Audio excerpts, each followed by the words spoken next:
여기서 더 놀라운 사실. 넷플릭스는 언어권을 나눠서 별도로 순위를 발표하는데 영어를 제외한 비영어 시리즈 부문에서는 상위 세 자리 전부를 오징어 게임이 차지했습니다. 그러니까 스페인어권의 종이의 집도, 독일어권의 다크도, 일본과 프랑스와 인도의 어떤 드라마도 한국의 오징어 게임 3시즌을 넘지 못했다는 뜻이에요. 그리고 며칠 전 이 명예의 전당 비영어 부문 10위 안에 새로운 한국 이름 하나가 또 올라왔습니다. 참교육입니다. 여기서 끝이 아닙니다. 넷플릭스가 최근 밝힌 숫자가 하나 더 있는데요.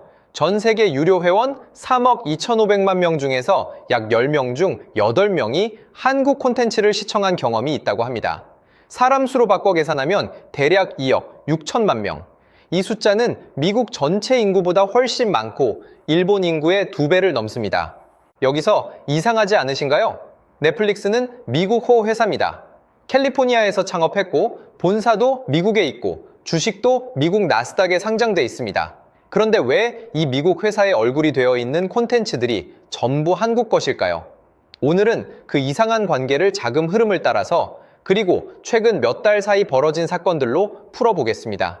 끝까지 보시면 왜 넷플릭스가 지금 100조 원짜리 인수합병을 진행하면서도 한국이라는 작은 시장을 절대 놓지 못하는지, 그리고 우리 경제에는 이게 무슨 의미인지 아시게 될 겁니다. 이야기 시작 전 구독과 좋아요, 알림 설정까지 눌러주시면 다음 이야기도 가장 먼저 들으실 수 있습니다.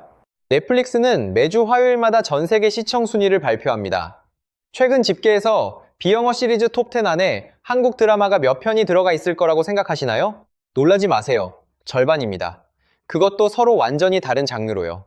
액션 스릴러 트리거, 판타지 사극 동궁, 웹툰 원작 김부장, 학원 액션 참교육, 그리고 코미디 오싹한 연애까지 5편의 장르가 전부 다르다는 게 무슨 의미냐면요. 한국 드라마 특정 장르가 반짝 유행을 탄 게 아니라 한국산 콘텐츠라는 카테고리 자체가 세계 시장에서 통째로 팔리고 있다는 뜻입니다. 미국 시청자가 봐도 재미있고, 브라질 시청자가 봐도 재미있고, 사우디아라비아 시청자가 봐도 재미있는 국경을 초월한 콘텐츠가 매주 한국에서 새로 태어나고 있는 겁니다. 속도는 더 놀랍습니다. 판타지 사극 동궁은 공개된 지 채 한 달도 되기 전에 세계 2위로 직행했고, 코미디 오싹한 연애는 공개 이틀 만에 차트에 진입했습니다. 한국에서 새 드라마 한 편이 공개되는 매주 넷플릭스 전 세계 순위표가 다시 쓰이는 주기가 만들어진 겁니다. 소재를 뜯어보면 더 재미있어요. 최근 톱10에 이름을 올린 어떤 드라마는 아파트 관리비 문제를 다룹니다. 장기 수선 충당금이라는 한국 사람도 관리비 고지서에서나 겨우 보는 그 단어. 그 이야기를 지금 이 순간 아르헨티나에서, 폴란드에서, 나이지리아에서 자막을 켜고 보고 있는 겁니다. 세계 시장 눈치를 보고 만든 게 아니라 오히려 가장 한국적인 이야기를 만들었더니 세계가 알아서 따라오는 그런 현상이 벌어지고 있어요. 한 작품만 예로 들어볼까요? 웹툰 원작인 김부장은 공개 후 4주 연속 넷플릭스 세계 1위 자리를 지켰고 어떤 주에는 한 주에만 시청수 820만을 기록했습니다. 톱10에 오른 나라만 세어도 90개가 넘고 1위를 차지한 나라만 19개국이었는데요. 싱가포르 같은 아시아권만이 아닙니다. 중동의 카타르에서도 남미의 볼리비아에서도 한국어로 만든 한국 부장님 이야기가 1위였습니다. 이제 넷플릭스 차트에서 한국 드라마가 순위에 이름을 올리는 건 뉴스 축에도 못 깁니다. 오히려 이름이 안 보이는 주가 이상하게 느껴질 정도예요. 그런데 이건 어디까지나 드라마 이야기고요. 최근 넷플릭스에서 벌어진 사건 중에는 드라마보다 몇 배 더 큰 사건이 하나 있습니다. 애니메이션 영화 K-POP 데몬 헌터스입니다. 다들 많이 들어보셨을 겁니다. K-POP과 한국의 무속 문화를 소재로 한 그 애니메이션 말이에요. 워낙 유명한 작품이니 줄거리 이야기는 접어두고 조금 덜 알려진 숫자부터 말씀드리겠습니다. 이 영화, 넷플릭스 역대 모든 영화 통틀어서 시청수 1위입니다. 그것도 압도적인 1위요. 넷플릭스 공식 집계 기준으로 누적 시청수가 3억을 훌쩍 넘겼어요. 이게 얼마나 대단한 숫자인지 감이 잘 안 오실 텐데 4년 동안 넷플릭스 영화 부문 1위를 지켜온 액션 코미디 레드 노티스를 이 작품이 밀어냈다는 겁니다. 그것도 영화만이 아니에요.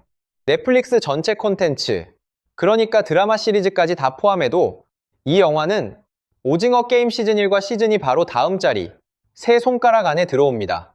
여기서 곱씹어볼 부분이 있어요. 이 영화 만든 돈은 어디서 나왔을까요? 한국이 아닙니다. 미국 소니 픽처스 애니메이션이 제작했고 넷플릭스가 배급했습니다. 그런데 소재는 처음부터 끝까지 한국이에요. 한국 아이돌, 한국 무속신앙, 한국 음식, 서울의 골목길, 한국의 도깨비까지. 외국 회사가 자기 돈을 써서 한국 문화를 소재로 선택했고 그게 그 회사 역사상 가장 성공한 영화가 된 겁니다. 한국이라는 소재 자체가 외국인이 봐도 이미 검증된 흥행 소재라는 뜻입니다. 이 작품 하나가 만들어낸 파급 효과도 어마어마했어요. 영화 안에서 흘러나온 노래들은 미국 빌보드 차트에서 1위까지 올라갔고 영화 속 가상의 그룹 헌트릭스와 사자보이즈가 실제 아이돌인 것처럼 팬덤이 형성됐습니다. 그런데 여기서 진짜 중요한 이야기는 지금부터입니다. 이 영화가 공개된 이후 구글 검색창에 한국이라는 단어가 급증했다는 분석이 나왔거든요. 영화를 본 사람들이 재생을 끄고 무엇을 검색했느냐? 한국 여행, 한국 음식, 한국 편의점, 떡볶이 만드는 법, 이런 것들을요. 그리고 그 검색은 실제 소비로 이어졌습니다. 한국관광공사와 국립중앙박물관은 관람객 최다 기록을 다시 쓰고 있고 미국의 대형 마트 체인에서는 한국 라면과 김밥 코너가 확장되고 있고 한국 화장품 매출은 미국 시장에서 사상 최고 기록을 이어가고 있습니다. 이야기 하나가 관광을 흔들고 관광이 식품을 흔들고 식품이 뷰티를 흔드는 하나의 콘텐츠가 실물 경제를 통째로 끌어당기는 장면이 지금 실시간으로 펼쳐지고 있는 겁니다. 그런데 여기서 궁금해지지 않으세요? 이 모든 게 그냥 우연히 굴러들어온 결과일까? 아닙니다. 시계를 5년 전으로 돌려보면 지금의 이 결과는 정확히 예고돼 있던 사건이에요. 2021년 9월 오징어 게임 시즌 1이 공개됩니다. 사실 이 작품의 각본은 이미 2009년에 완성돼 있었어요. 그런데 10년 동안 한국에서 아무도 이걸 만들지 않았습니다. 이유는 3가지. 너무 어둡다, 너무 낯설다, 너무 잔인하다. 국내 방송사와 영화사 어디도 여기에 돈을 대지 않았어요. 그 각본을 최종적으로 집어든 곳이 넷플릭스였습니다. 결과는 다들 아시는 대로예요. 공개 17일 만에 1억 1천만 가구가 시청했고 넷플릭스가 서비스되는 모든 나라에서 1위를 기록한 최초의 한국 작품이 됐습니다. 미국 방송계 최고 권위를 자랑하는 에미상은 비영어 작품 최초로 6개 부문 수상이라는 트로피를 이 드라마에 안겼고 골든글로브까지 챙겨갔죠. 그리고 지금 이 순간 오징어 게임 시즌 1은 비영어 작품 순위 1위만이 아닙니다. 영어권 작품까지 전부 포함한 넷플릭스 역대 시리즈 전체 순위에서도 1위, 그러니까 넷플릭스 역사상 가장 많이 본 시리즈 그 자체입니다. 그리고 4년 뒤인 2025년 6월 오징어 게임 시즌 3이 공개됩니다. 결과는 더 압도적이었어요.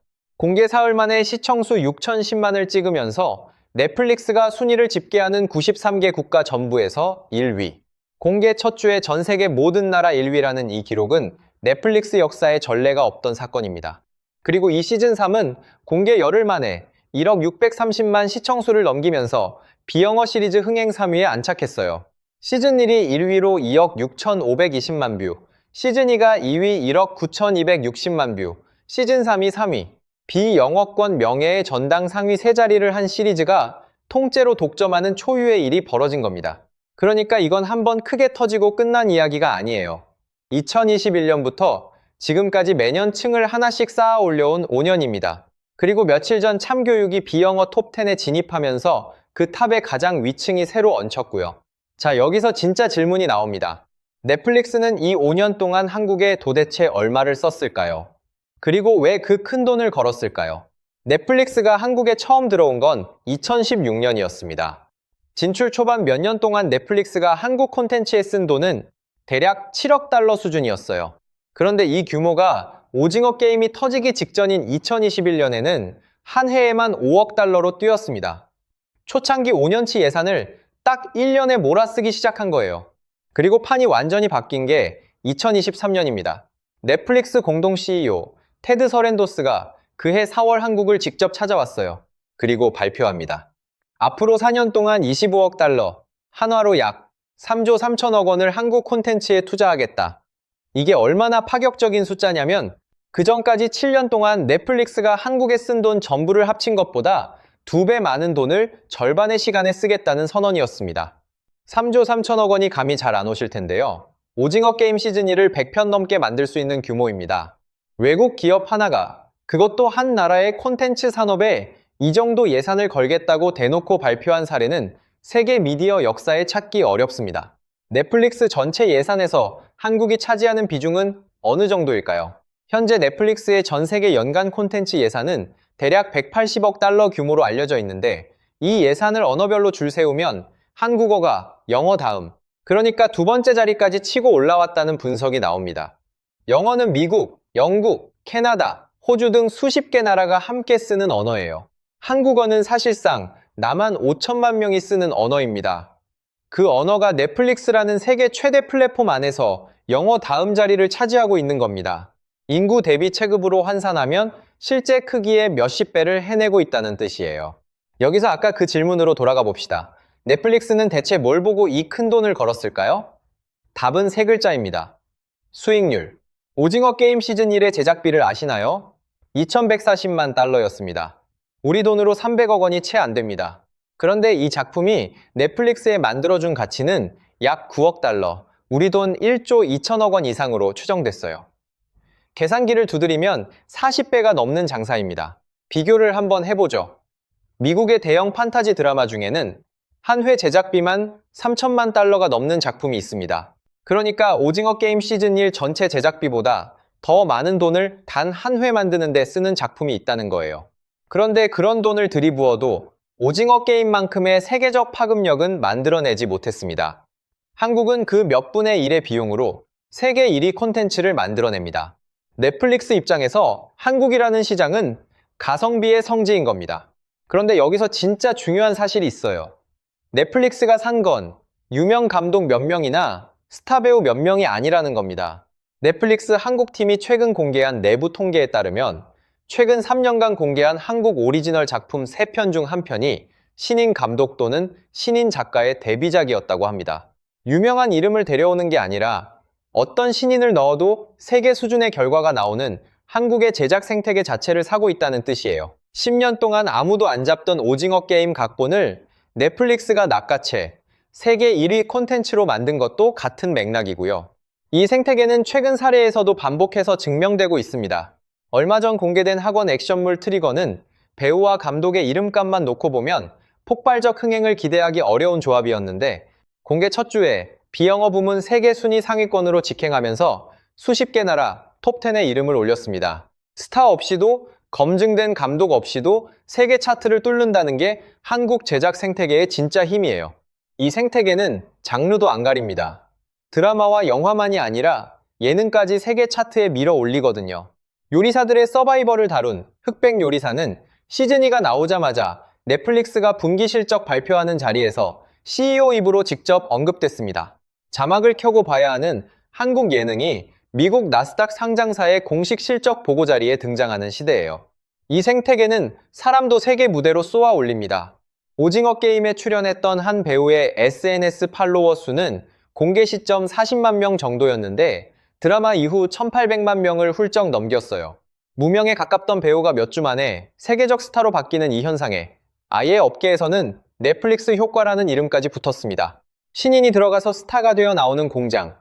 넷플릭스 입장에서 이런 공급처는 지구상 어디에도 없습니다. 만드는 쪽 이야기는 여기까지고요. 보는 쪽으로 시선을 돌리면 훨씬 더 놀라운 일이 벌어지고 있습니다. 이야기 시작할 때 말씀드린 그 숫자 80%로 다시 돌아가 볼게요. 넷플릭스 전 세계 유료 회원의 약 80%가 한국 콘텐츠를 한 편 이상 시청했다는 넷플릭스 자체 발표입니다. 왜 이 숫자가 무서운 거냐면 변화 속도 때문이에요. 2023년 테드 서렌도스가 한국을 방문했을 때만 해도 이 수치는 60% 수준이었습니다. 그런데 불과 2년 만에 80%가 됐어요. 회원 10명 중 6명이 8명으로 늘어난 겁니다. 회원 수 3억 2,500만에 곱해보면 사람 수로 약 2억 6천만 명. 이 사람들만 모아서 나라를 하나 만들면 세계 인구 5위권 국가가 나옵니다. 미국 전체 인구를 훨씬 뛰어넘고 일본 인구의 2배가 넘는 사람들이 자기 돈을 내고 구독한 상태에서 한국 콘텐츠를 스스로 골라봤다는 뜻이에요. 지역별로 뜯어보면 실감이 납니다. 동남아시아에서는 이미 몇 년 전부터 온라인으로 소비되는 전체 영상 콘텐츠 시간 중 한국 콘텐츠 비중이 미국 콘텐츠를 넘어섰습니다. 할리우드의 본진에서 만든 것보다 서울에서 만든 것을 더 오래 본다는 얘기예요. 그러면 정작 할리우드의 안방인 미국은 어떨까요? 원래 미국 시청자들은 자막 달린 외국 콘텐츠를 잘 안 보기로 유명한 시장이었죠. 그런데 최근 조사에 따르면 미국에서 가장 많이 스트리밍된 비영어 드라마 상위권을 한국 작품들이 싹쓸이하고 있다는 결과가 나옵니다. 자막이라는 심리적 장벽이 한국 드라마 앞에서 무너진 겁니다. 그래서 지금 해외 미디어에서는 한국을 두고 이런 표현을 씁니다. 전 세계 사람들이 드라마를 보는 방식 자체를 바꾼 나라. 자막을 참게 만들고, 낯선 문화를 검색하게 만들고, 다음 회를 밤새 기다리게 만든 나라. 한류가 아시아 지역의 유행이라는 진단은 이제 통계적으로 낡은 말이 됐습니다. 190개 나라에 깔린 세계 최대 플랫폼 위에서 하나의 표준으로 자리를 잡아가고 있는 거예요. 그럼 넷플릭스는 이 흐름이 앞으로 어디까지 갈 거라고 보고 있을까요? 회사의 최근 결정 하나만 보면 그 답이 그대로 드러납니다. 지금 넷플릭스는 창사 이래 가장 큰 베팅을 진행 중입니다. 할리우드의 상징인 워너 브라더스 디스커버리, 그 회사의 영화 TV, 스튜디오와 스트리밍 사업부를 통째로 인수하는 계약이에요. 규모가 720억 달러, 우리 돈으로 106조 원이 넘습니다. 해리포터를 만들었고 배트맨을 가진 그 회사를 통째로 사겠다는 겁니다. 그런데 이 어마어마한 인수 협상이 진행되는 한복판에서 넷플릭스가 한국을 향해 굳이 먼저 못 박은 말이 있습니다. 워너 브라더스를 인수해도 한국 콘텐츠 투자는 계속한다. 106조 원짜리 쇼핑을 준비하면서 3조 원짜리 약속을 먼저 재확인한 거예요. 보통 대형 인수를 앞두면 다른 지출부터 조이는 게 상식인데 한국만큼은 예외라고 회사 스스로 선을 그은 겁니다. 말뿐이 아니라 근거도 있습니다. 넷플릭스가 서비스하는 한국 콘텐츠 중 넷플릭스가 직접 만든 오리지널의 비중은 사실 크지 않습니다. 오히려 한국 방송사와 제작사가 만든 작품을 라이선스로 사와서 세계에 배급하는 비중이 훨씬 큽니다. 자기가 만드는 물량만으로는 감당이 안 돼서 한국의 지상파와 케이블에 나오는 드라마까지 사들여 세계 190개국에 뿌리고 있다는 뜻이에요. 업계 일부에서는 넷플릭스 전체 예산 중 한국 비중이 향후 10%대 중반까지 커질 수 있다는 전망까지 나옵니다. 지금의 2배 수준이에요. 여기까지가 넷플릭스와 한국의 관계입니다. 그런데 진짜 이야기의 마지막 조각은 사실 넷플릭스 바깥에 있습니다.